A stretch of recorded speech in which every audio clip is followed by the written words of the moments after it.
ഒരു മർഡർ കഴിഞ്ഞ് എങ്ങനെയെങ്കിലും രക്ഷപ്പെട്ടു പോകാൻ അവന് കൊണ്ട് പോണതിന് പകരം അവൻ അവിടെ നിന്ന് ഇങ്ങോട്ട് വരുമ്പോൾ മോഹനോട് പറയാണ് അവനൊരു പണി കൊടുത്തിട്ട് വരാം. ഇത്രയും നീളത്തിൽ ഒരു സാധനം ഇതിൻ്റെ ഇടയിൽ ലിവറിൻ്റെ ഇടയിലോ ലങ്സിൻ്റെ ഇടയിലോ കയറി കഴിഞ്ഞാൽ മരിച്ചു. 1 കിലോമീറ്ററിനുള്ളിൽ 2 മരണം, 2 പ്രതികൾ. ഇവൻ ഈ വിവരം അറിഞ്ഞിട്ട് അവൻ്റെ കൂട്ടുകാരനെ വിനോദിനെ കൊന്നു എന്ന് അറിഞ്ഞിട്ട് അവൻ ഫ്ലൈറ്റിൽ വന്നിരിക്കണം അവിടെ നിന്ന്.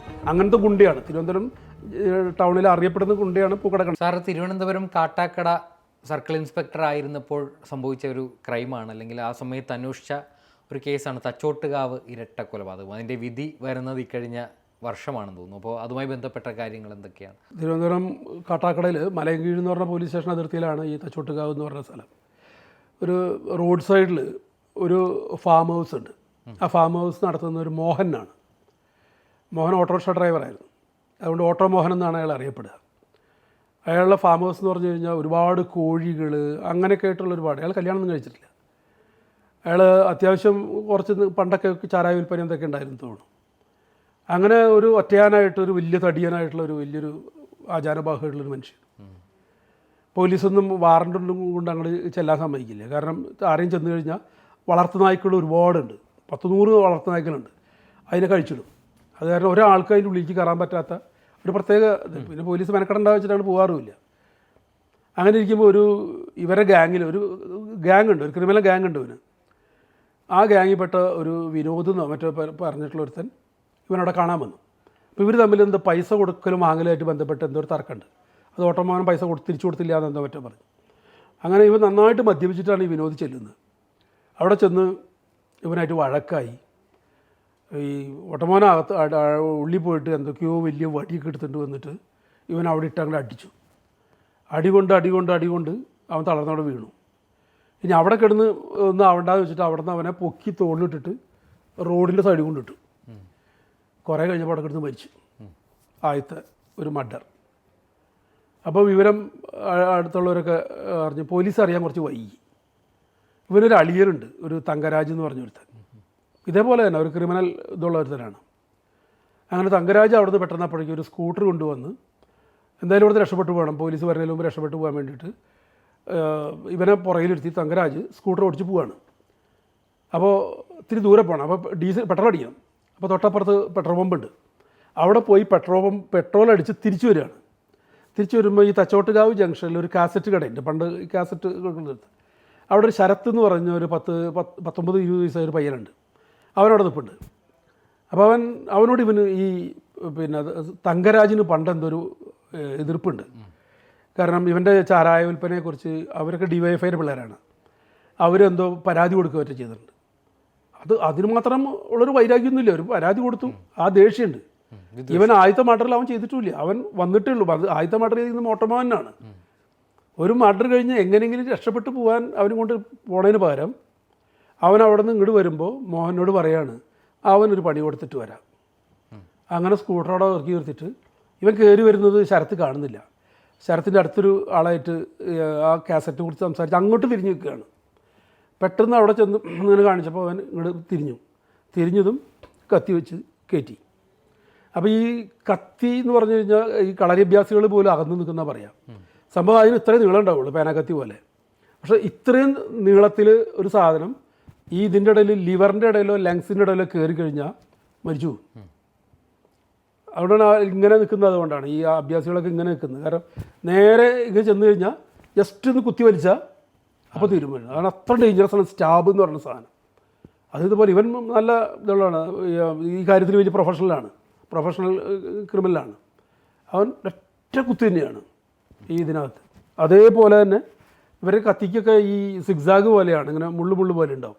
കാരണം കുത്തി കഴിഞ്ഞാൽ അങ്ങോട്ട് വലിച്ചാൽ കിട്ടില്ല. കാരണം ഈ റിപ്സിൽ കുത്തി കയറും. അതുകൊണ്ട് അങ്ങോട്ട് കുത്തിയിട്ട് തിരിച്ചാണ് വലിക്കുക. അപ്പോൾ ബാക്കിയുള്ളത് കൂടി കീറിപ്പോരും ഇതിനുള്ളിൽ. അവനങ്ങനെ കുഴഞ്ഞു വീണ് അവിടെ മരിച്ചു. വീണു താഴെ. അവരെ വേഗം നേരെ തിരുവനന്തപുരം മെഡിക്കൽ കോളേജിൽ കൊണ്ടുവന്നു. രാത്രി 9 മണിയോടുകൂടി അവനും മരിച്ചു. ഇത് രണ്ടും തമ്മിൽ ഒരു കിലോമീറ്റർ ദൂരമേ ഉള്ളൂ. ആദ്യത്തെ 1 കിലോമീറ്ററിനുള്ളിൽ 2 മരണം, 2 പ്രതികൾ. ഒന്നാമത്തെ പ്രതി, രണ്ടാമത്തെ മറ്റോ പ്രതി. അപ്പോൾ ആ കേസിൽ പിന്നെ അതിനോടനുബന്ധിച്ചൊരു സംഭവം എന്താണെന്ന് വെച്ചാൽ അന്ന് അവിടെ പോലീസ് പിക്കറ്റ് ഇട്ടിട്ടുണ്ടായിരുന്നു. അത് ക്യാമ്പിലെ പോലീസുകാരൊക്കെ ആയിരുന്നു. അത് അതിൻ്റെ പിറ്റേ ദിവസമാണ്. പിറ്റേ ദിവസം രാത്രി ആയപ്പോൾ ഒരാൾ അവിടെ ഈ സ്ഥലം കാണാൻ വന്നു, ഒരു പരിചയമില്ലാത്തൊരുത്തൻ. അപ്പോൾ ഇവർ പറഞ്ഞു ആരാണ്, പോലീസുകാർ ചോദിച്ചു. അപ്പോൾ അവർ മറുപടി ഒന്നും പറഞ്ഞില്ല. വഴക്കാണായി. അപ്പോൾ അവനെ ഈ പോലീസുകാരെല്ലാവരും കൂടി ചവിട്ടി കൂട്ടിയെടുത്ത് വണ്ടിയിലെടുത്തിട്ട് പോലീസ് സ്റ്റേഷനിൽ മലയങ്കോട് കൊണ്ടിട്ടു. അത് കഴിഞ്ഞ് രാത്രി ഒരു 1 മണി 1:30 ആയപ്പോൾ ഒരു സമുന്നതനായ ഒരു നേതാവ് എന്നെ വിളിച്ചു. അയാൾ ഇന്ന് അഖിലേന്ത്യാ നേതാവാണ്, കേരളത്തിലെ സജീവമായിട്ടുള്ള ഒരു അഖിലേന്ത്യാ നേതാവാണ്.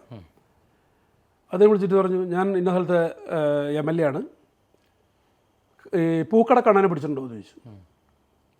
ഞാൻ പറഞ്ഞു അങ്ങനെ പേരിലൊരാൾ കസ്റ്റഡിയിലില്ലല്ലോ സാർ എന്ന് പറഞ്ഞു. അല്ല നിങ്ങളുടെ ഏതോ സ്റ്റേഷനിലുണ്ട്, മലയൻകീഴോ നെയ്യാർ ഡാമിലോ കാട്ടാക്കടയോ എവിടെയുണ്ട് എന്ന് പറഞ്ഞു. ഞാൻ നോക്കട്ടെ എന്ന് പറഞ്ഞു. അങ്ങനെ കസ്റ്റഡി ചോദിച്ചപ്പോൾ മലയൻകീഴ് മാത്രം ഒരുത്തരെ പിടിച്ചിട്ട് വന്നിട്ടുണ്ട്, പക്ഷേ അത് ഇങ്ങനെയൊന്നുമല്ല, പേരിങ്ങനെയൊന്നുമല്ല എന്ന് പറഞ്ഞു. അങ്ങനെ ഞാൻ അവിടെ മലയൻകീഴ് ചെന്ന് സ്റ്റേഷനിൽ ചെന്ന് അപ്പോൾ ഒരുത്തൻ ലോക്കപ്പിനകത്ത് ചുരുണ്ട് കൂടി അങ്ങോട്ട് തിരിഞ്ഞു കിടന്ന് ഉറങ്ങുന്നുണ്ട്.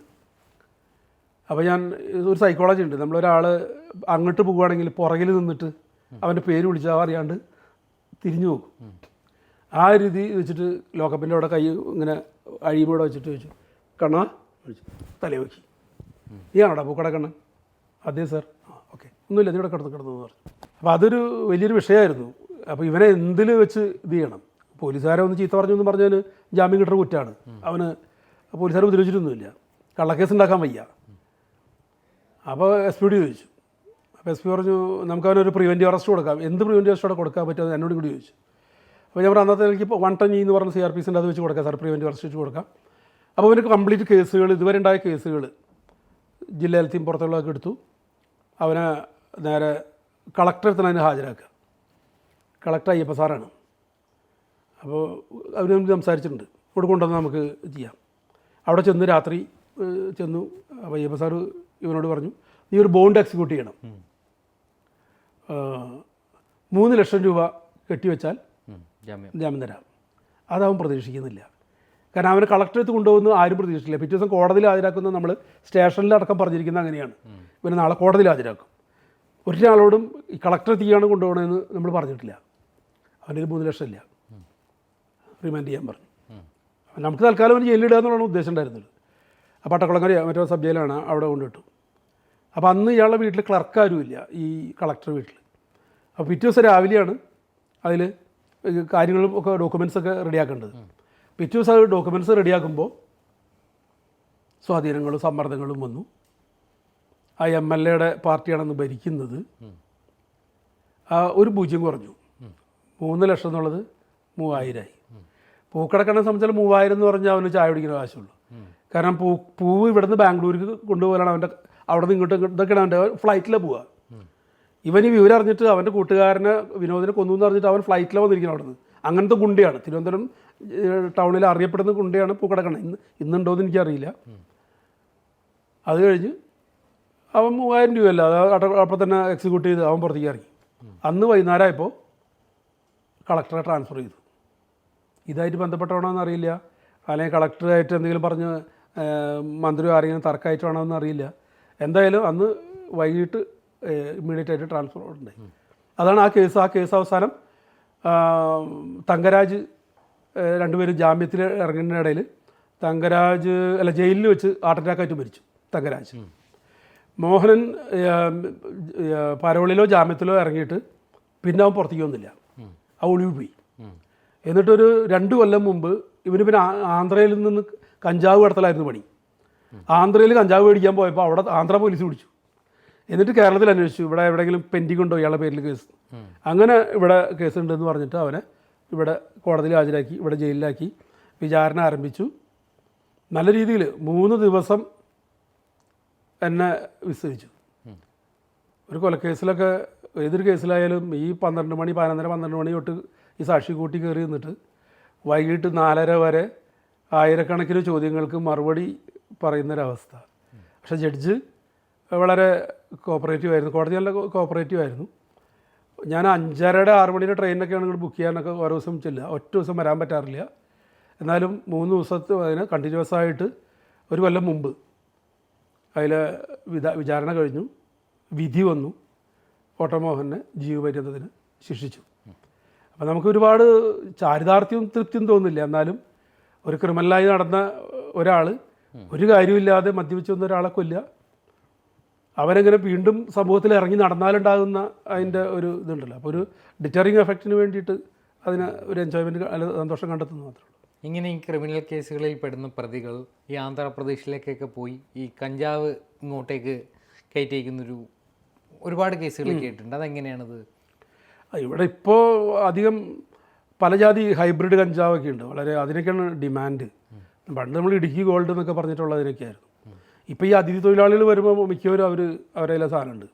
അവരുടെ നാട്ടിലൊക്കെ ഇത് ഇത്രയൊന്നും വലിയ തൂഫാനൊന്നും അവിടെ ഇല്ല. അപ്പോൾ ഇവിടെ അതിനകത്ത് ഡിമാൻഡ് ഉണ്ട്. പക്ഷേ ഇവിടെ MDMA-ക്കൊക്കെയാണ് കൂടുതൽ, യൂത്തിൻ്റെ ഇടയിലൊക്കെ MDMA ആണ് കൂടുതലായിട്ട് വരുന്നത്. പക്ഷേ കഞ്ചാവിനെ സംബന്ധിച്ചിടത്തോളം അതിൻ്റെ രണ്ടിൽ ലഹരി ഭയങ്കര വ്യത്യാസമുണ്ട്. കഞ്ചാവിൻ്റെ ലഹരി ഇത്രയും മാരകമല്ല. ഇപ്പോൾ ഡെൻമാർക്ക് പോലുള്ള പല വിദേശ രാജ്യങ്ങളിൽ അത് നിയമവിധേയമാക്കിയിട്ടുണ്ട്. അതൊരു മെഡിസിനൽ പ്ലാന്റ് എന്നൊക്കെ പറഞ്ഞിട്ട്. എന്തായാലും അത് വളരെ വ്യാപകമാണ്. നമ്മളിത് പിടിക്കുന്നത് തന്നെ ടിപ്പ് ഓഫ് ദ ബർഗ് എന്ന് ഇംഗ്ലീഷ് പറഞ്ഞ പോലെ ഒരു 5% പോലും ഇല്ല. ഇപ്പോൾ സർക്കുലേഷനിലുള്ളതിൽ 5% പോലും നമുക്ക് പിടിക്കാൻ കഴിയുന്നില്ല. പിടിക്കണമെങ്കിൽ തന്നെ ഒരു ചെറിയ ആൾക്കാർ, അത് വിൽക്കുന്ന ആളെ പിടിക്കാൻ പറ്റുന്നുള്ളൂ. ആരാണ് അവർക്ക് സപ്ലൈ ചെയ്യുന്നത്? അത് മിക്കവാറും ചിലപ്പോൾ ലോക്കൽ ഗുണ്ടാസായിരിക്കും. അവരുടെ പേര് ഒരിക്കലും ഇവർ പറയില്ല. ഇപ്പോൾ ഞാനിപ്പോൾ ഒരു 3 മാസം മുമ്പ് ഒരു ബ്രൗൺ ഷുഗറിൻ്റെ കേസ് ഗുരുവായൂർ ACP ആയിരിക്കുമ്പോൾ അത് സൂപ്പർവിഷൻ നടത്തി അതിൻ്റെ വിചാരണയൊക്കെ കഴിഞ്ഞിട്ടുണ്ട്. അത് ഇതുപോലെ തന്നെ 6 പ്രതികളാണ്. 6 ദിവസമാണ് കോടതി എനിക്ക് ഫേസ് ചെയ്യുന്നത്, ട്രയൽ ഫേസ് ചെയ്യേണ്ടി വന്നത്. അത് റിട്ടയർ ചെയ്ത് ഇത്ര വർഷത്തിന് ശേഷം 6 ദിവസം ഒരു കോടതിയിൽ പോയി നിന്ന് ഓരോ മൈന്യൂട്ടായിട്ടുള്ള കാര്യങ്ങളാണ് ചോദിക്കുക. അത് വളരെ പലപ്പോഴും പോലീസ് വലിയ കാര്യമായിട്ടത് പിടിക്കാത്തതിൻ്റെ കാരണം 100 പ്രാവശ്യം പിടിച്ച ആൾക്ക് എന്തെങ്കിലും പണിയിട്ടുണ്ടോ സർവീസിൽ? കാരണം അത്രയും സുപ്രീം കോടതി ഇതുകളൊക്കെ ഒബ്സർവ് ചെയ്തുകൊണ്ട് ഈ ലോക്കൽ പോലീസിന് അത് പിടിക്കാൻ പാടാണ്. കാരണം 100 പണി വേറെ ഉണ്ടാവും. അതൊക്കെ മാറ്റി വയ്ക്കാൻ പറ്റാത്ത പണികളായിരിക്കും. അപ്പോൾ ഏതെങ്കിലും ഒരു എഴുത്തുകാരനായിട്ടുള്ള ഒരു ഹെഡ് കോൺസ്റ്റബിൾ, ഒരു ASI ആരെങ്കിലാണ് ഇന്ന് എഴുതുന്നത്. അപ്പോൾ അതിലൊക്കെ എന്തെങ്കിലും കോൺട്രഡിക്ഷൻസ് വരും. ആ കോൺട്രഡിക്ഷൻസ് ക്രോസ് ചെയ്യുന്നത് ഇവർ വളരെ പേരുകേട്ട വക്കീലന്മാരാണ് അവർ ക്രോസ് ചെയ്യുന്നത്. അപ്പോൾ ഒരു പബ്ലിക് പ്രോസിക്യൂട്ടർ മുഴുവനും ഡിഫെൻഡ് ചെയ്യാനും ബുദ്ധിമുട്ടാണ്.